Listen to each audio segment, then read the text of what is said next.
Good afternoon to all of you. आज हम magnet के बारे में पढ़ेंगे। तो मैग्नेट के बारे में, मैग्नेट एक्चुअल में क्या है? चुंबक। तो चुंबक क्या होता है? प्रकृति में जब एक स्टोन, लेड स्टोन टाइप का एक स्टोन पत्थर को प्राप्त किया गया तो उस पत्थर में ऐसे गुण पाए गए कि जो लोहे के छोटे छोटे कण के टुकड़ों को अपनी ओर आकर्षित करता है। मतलब उस पत्थर में ऐसे गुण थे कि वो लोहे के टुकड़े छोटे छोटे कणों को अपनी ओर आकर्षित करता है, खींचता है। तो चुंबक का यह गुण ही चुंबक कहलाता है ना। और इस गुण के आधार पर जो चीज बनेगी वह चुंबक कहलाता है। देखिए, चुंबक किसी पदार्थ का वह गुण जो लोहे के कणों एवं छोटे छोटे टुकड़ों को अपनी ओर खींचते हैं, पदार्थ का यह गुण चुंबक कहलाता है। यदि एक चुंबक को हम स्वतंत्रता पूर्वक लटकाते हैं, ऐसे लगता है, तो वो हमेशा स्वतंत्रता पूर्वक लटकाने पर उत्तर दक्षिण, नॉर्थ साउथ पोल पर ही ठहरता है। चुंबक का जो रासायनिक सूत्र, चुंबक एक्चुअल में क्या है? मैग्नेटाइट होता है। इसका रासायनिक सूत्र Fe3O4 होता है। ठीक है, देखिए ये चुंबक है, ये N है, ये S है, ये N है, S है। N north pole, S south pole. North है उत्तर पोल, उत्तरी ध्रुव, और साउथ होता है दक्षिणी ध्रुव। नेक्स्ट देखेंगे हम चुंबक का आणविक सिद्धांत। देखिए, हर किसी चीज का एक सिद्धांत होता है, इसी प्रकार चुंबक का भी आणविक सिद्धांत है। आणविक सिद्धांत कहने का तात्पर्य है कि चुंबक के आणविक सिद्धांत के अनुसार किसी चुंबक का प्रत्येक अणु दो ध्रुव, उत्तरी ध्रुव व दक्षिण ध्रुव होते हैं। इस रूप को चुंबक का आणविक सिद्धांत कहते हैं। मतलब जब चुंबक को का जैसे चुंबक है, इसमें दो ध्रुव होना आवश्यक है। एक्चुअल में क्या है? चुंबक में दो ध्रुव होते ही हैं, एक N होता है और दूसरा S होता है। ठीक, ये देख रहे हो आप कि चुंबक को जितना आप तोड़ दोगे, काट दोगे, छोटे छोटे पीसेस में कर दोगे, तो भी उसमें दो ध्रुव हमेशा विद्यमान रहेंगे। एक N रहेगा, एक S रहेगा। ठीक है, देखिए ये चुंबक है, यहां से काट दिया गया है इसको, इसमें दो ध्रुव हो गए, एक N एक S। अब चुंबक के संबंध में कुछ पद होते हैं, मतलब चुंबक के बारे में हम कुछ पढ़ेंगे। ध्रुव, ध्रुव बोले पोल। चुंबक में जिस बिंदु पर चुंबकीय बल रेखाओं की तीव्रता अधिकतम होती है वह बिंदु चुंबकीय ध्रुव कहलाता है। जैसे चुंबक है,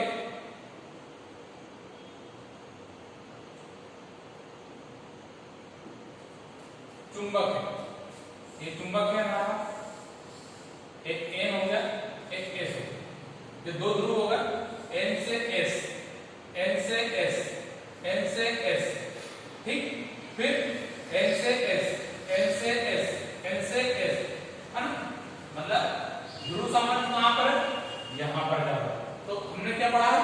चुंबक में जिस बिंदु पर चुंबकीय बल रेखाओं की तीव्रता अधिकतम होती है वह बिंदु चुंबकीय ध्रुव कहलाता है।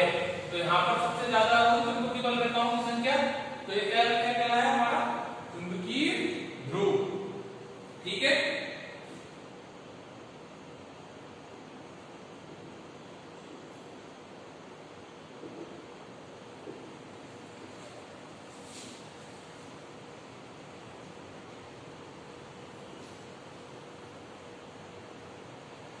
नेक्स्ट देखेंगे हम चुंबकीय अक्ष। चुंबकीय अक्ष एक्सेस है ना। तो किसी चुंबक के उत्तरी ध्रुव तथा दक्षिणी ध्रुव को मिलाने वाली काल्पनिक रेखा क्या कहलाती है? काल्पनिक रेखा चुंबकीय ध्रुव अक्ष कहलाती है। तो जब उत्तरी ध्रुव और दक्षिणी ध्रुव, दो ध्रुव है, ये देखिए नॉर्थ पोल तथा साउथ पोल, इन दोनों ध्रुवों को मिलाने वाली काल्पनिक रेखा N से N से N से, इसी प्रकार ये देखिए, तो इन दोनों को मिलाने वाली काल्पनिक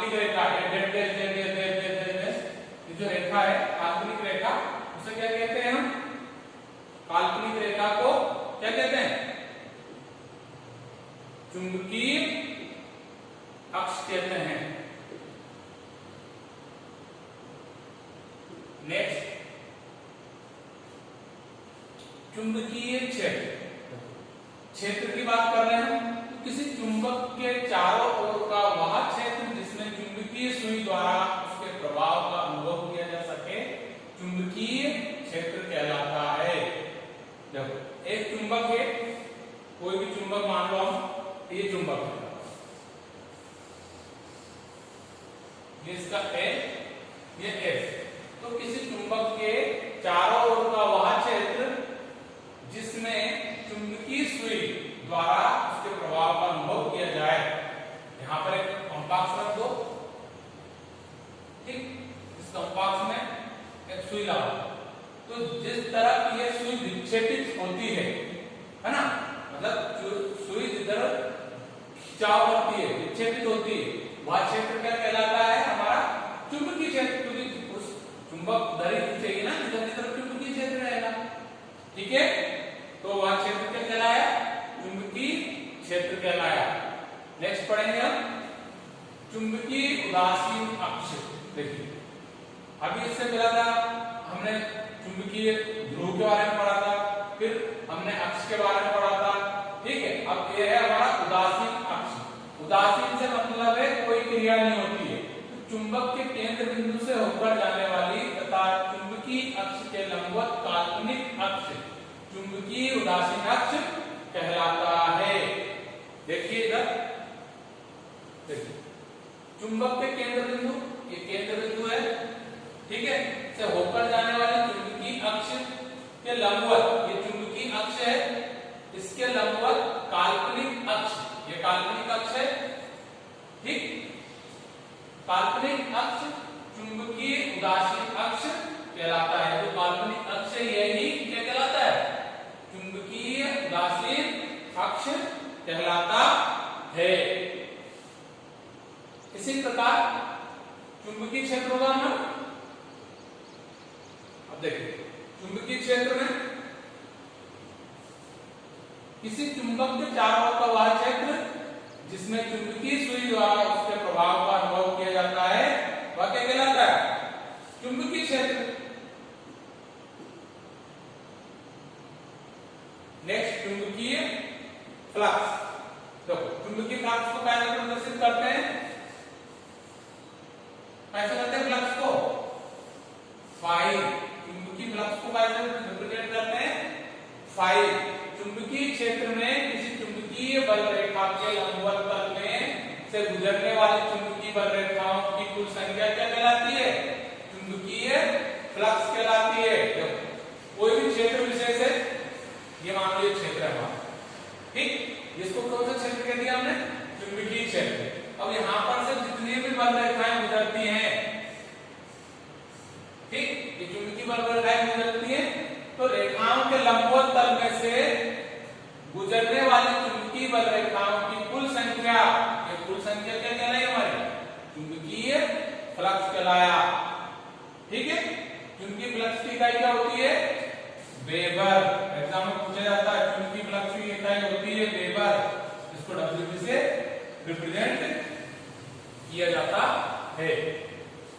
नेक्स्ट है चुंबकीय फ्लक्स घनत्व। देखिए चुंबकीय फ्लक्स घनत्व, फ्लक्स घनत्व को कैसे रिप्रेजेंट करते हैं? Capital B. चुंबकीय क्षेत्र में किसी चुंबकीय बल रेखा के लंबवत तल से इकाई क्षेत्रफल में से गुजरने वाली चुंबकीय बल रेखाओं की संख्या को क्या कहते हैं? चुंबकीय फ्लक्स कहते हैं।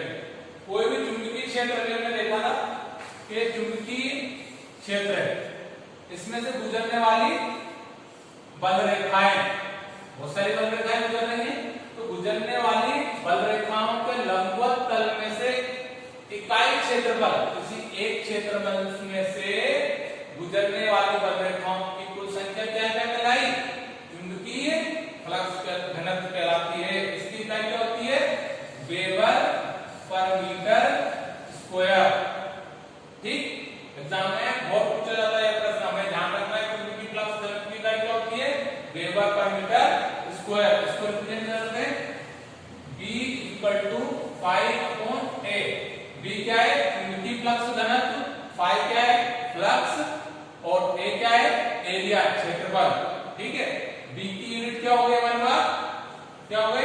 वेबर पर मीटर स्क्वायर। फाई की क्या हुई? फ्लक्स। फ्लक्स की क्या होती है? वेबर। ए एरिया, एरिया क्या होता है? क्षेत्रफल, ठीक है, मीटर स्क्वायर। नेक्स्ट देखते हैं हम चुंबकीय परिपथ। देखो चुंबकीय परिपथ हमने देखा तो कि चुंबकीय परिपथ क्या है? चुंबकीय रेखाओं का पूर्ण एवं बंद मार्ग चुंबकीय परिपथ कहलाता है। चुंबकीय रेखाओं का पूर्ण, है ना, पूर्ण बंद मार्ग चुंबकीय परिपथ कहलाता है। देखो मान लो यहां से कोई चुंबक में से बल रेखाएं गुजर रही हैं, इन चुंबक में से बल रेखाओं को गुजरना तो ठीक है, पर जब सारी इस परिपथ को हम बंद कर देंगे, उस बंद परिपथ को क्या कहेंगे हम? चुंबकीय परिपथ कहते हैं। विद्युत मशीनों में, मोटर, जनरेटर आदि में दो ध्रुवखंड होते हैं, ठीक है, एक नॉर्थ पोल एक साउथ पोल, है ना, तो वो क्या है? चुंबकीय प्रेरण के सिद्धांत पर कार्य करता है। ठीक। नेक्स्ट चुंबक वाहक बल। देखिए इलेक्ट्रिकल में जब हम इलेक्ट्रिकल सर्किट पढ़ते हैं तो हमारा ईएमएफ होता है इलेक्ट्रोमोटिव फोर्स, इसी प्रकार चुंबक में एमएमएफ होता है मैग्नेटिक मोटिव फोर्स। चुंबक वाहक बल, चुंबक बल वाहक बल की इकाई क्या होती है? एम्पियर टर्न्स होती है ना। चुंबकीय परिपथ में चुंबकीय फ्लक्स को स्थापित करने वाला बल चुंबक वाहक बल कहलाता है। चुंबकीय परिपथ होता है, उसमें चुंबकीय फ्लक्स को स्थापित करता है, मतलब वहां पर बिठाता है, वह बल क्या कहलाता है? चुंबक वाहक बल कहलाता है। इसकी इकाई क्या होती है? Ampere turns. एग्जाम में जनरली पूछा जाता है चुंबक वाहक बल का सूत्र क्या होता है? चुंबक वाहक बल का सूत्र भी बता रहे होगा, Fm बराबर NI। N क्या है? नंबर ऑफ टर्न्स, I क्या है? धारा, करंट, ठीक है।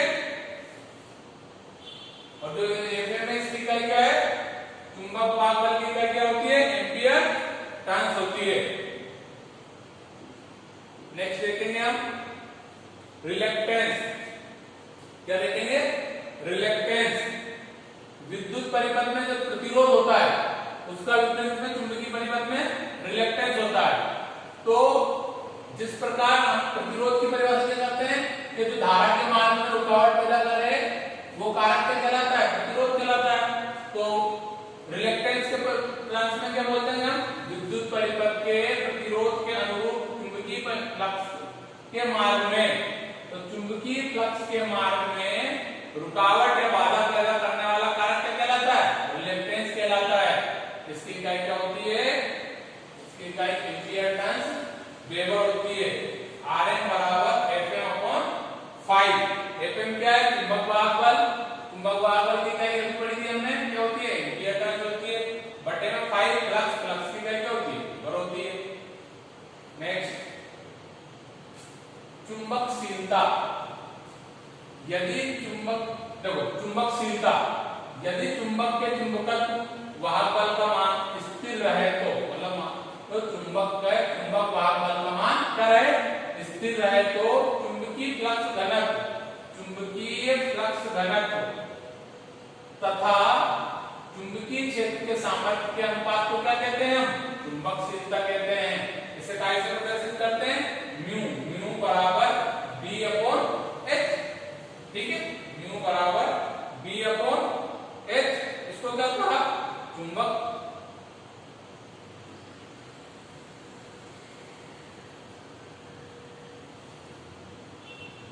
चुंबकशीलता हो गया। नेक्स्ट चुंबकीय क्षेत्र तीव्रता। देखो चुंबकीय क्षेत्र तीव्रता, चुंबकीय क्षेत्र में किसी बिंदु पर रखे इकाई ध्रुव पर लगने वाला बल उस चुंबकीय क्षेत्र की क्या कहलाता है? तीव्रता कहलाता है। इसे कैसे प्रदर्शित करते हैं? इसे कैसे प्रदर्शित करते हैं? H से प्रदर्शित किया जाता है। H बराबर Fm बटे I। Fm का मान थोड़ी देर पहले क्या लगा था? NI था, और नीचे ये L है, ठीक, ये भी L है। नेक्स्ट चुंबक। वास्तव में चुंबक कितने प्रकार की होती है? दो प्रकार की होती है। एक तो प्राकृतिक चुंबक, आर्टिफिशियल चुंबक। प्राकृतिक चुंबक कहां से प्राप्त होती है ना, प्रकृति से प्राप्त होती है। आर्टिफिशियल चुंबक क्या होती है, जिसको मानव द्वारा जो निर्मित चुंबक होती है वो आर्टिफिशियल चुंबक कहलाती है, मतलब कृत्रिम चुंबक। ठीक है, ये देखो पत्थर टाइप के रहते हैं, पत्थर में कुछ मैंने बोला था स्टार्टिंग में, कोई प्राकृतिक में स्टोन टाइप रहा पत्थर जिसमें एक लोहे के कण और टुकड़ों को अपने वो खींचने का गुण रहता है, तो अपना चुंबकत्व कहलाता है। देखिए इसी प्रकार कृत्रिम चुंबक, तो कृत्रिम चुंबक का एक मानव निर्मित चुंबक होती है। ठीक है, इसी प्रकार से चुंबक के प्रकार, तो छड़ चुंबक, ठीक, मानव निर्मित है। इस प्रकार के चुंबक का आकार कैसा होता है, छड़ के जैसा होता है, बेलनाकार चुंबक मतलब सिलिंड्रिकल चुंबक। यह चुंबक एक लोहे के बेलनाकार छड़ पर चुंबकीय गुण आरोपित करके बनाया जाता है, ये आपको दिख रहा है। नेक्स्ट होता है हमारा रिंग चुंबक, रिंग मतलब अंगूठी जैसा वो दिख रहा है ना। यह चुंबक एक लोह छड़ को रिंग की आकृति प्रदान कर उस पर चुंबकीय गुण आरोपित कर बनाया जाता है। घोड़े की नाल की आकृति का चुंबक देखा हुआ अपना हॉर्स शूज इस टाइप। इस प्रकार का चुंबक एक आयताकार छड़ को यू आकार प्रदान कर बनाया जाता है। तो हर पदार्थ का कुछ ना कुछ गुण होता है, ऐसे चुंबकीय पदार्थ के भी 3 गुण महत्वपूर्ण है। इन तीनों में से एक प्रश्न एग्जाम में जरूर आता है। पहला है लौह चुंबकीय पदार्थ। तो जो लौह चुंबकीय पदार्थ होता है, जो उसकी चुंबक क्षमता कितनी होती है, 1000 तक होती है। लौह चुंबकीय पदार्थ की चुंबक क्षमता कितनी होती है, 1000 तक होती है। जबकि अनुचुंबकीय पदार्थ की चुंबक क्षमता कितनी होती है, 1 से अधिक, है ना, लगभग 1 से अधिक। और जो तीसरा है प्रतिचुंबकीय पदार्थ, है ना, उसकी चुंबक क्षमता कितनी होती है, 1 से कम। लोह चुंबकीय पदार्थ के क्या क्या उदाहरण हो सकते हैं, लोहा, इस्पात, निकिल, कोबाल्ट। ठीक, उसी प्रकार अनुचुंबकीय पदार्थ के तांबा, एल्यूमिनियम, मैग्नीज, प्लेटिनम। और तथा प्रतिचुंबकीय पदार्थ बिस्मिथ, एंटीमनी तथा पीतल। ठीक है, चुंबक के लिए चुंबक के कुछ गुण होते हैं, उनका विशेष ध्यान रखना है हमें, ये आपको ध्यान रखना है। तो चुंबक स्वतंत्रता पूर्वक लटकाने पर उत्तर दक्षिण ध्रुव में ठहरता है। ठीक है, दूसरा, चुंबक को ज्यादा गर्म करने से, पीटने पर, ऊपर से पटकने पर उसका चुंबकत्व नष्ट हो जाता है। तो हमको चुंबक को ऊपर से नहीं पटकना है, ज्यादा गर्म नहीं करना है। ठीक है, 3 चीज में महत्वपूर्ण है ये तीनों पदार्थ, है ना। पहला चुंबकीय पदार्थ, है ना, तो लोह चुंबकीय, अनुचुंबकीय और प्रतिचुंबकीय, है ना। फ्लक्स की क्या होती है, वेपर होती है। फ्लक्स घनत्व की क्या होती है, वेपर पर मीटर स्क्वायर होती है। चुंबक वाहक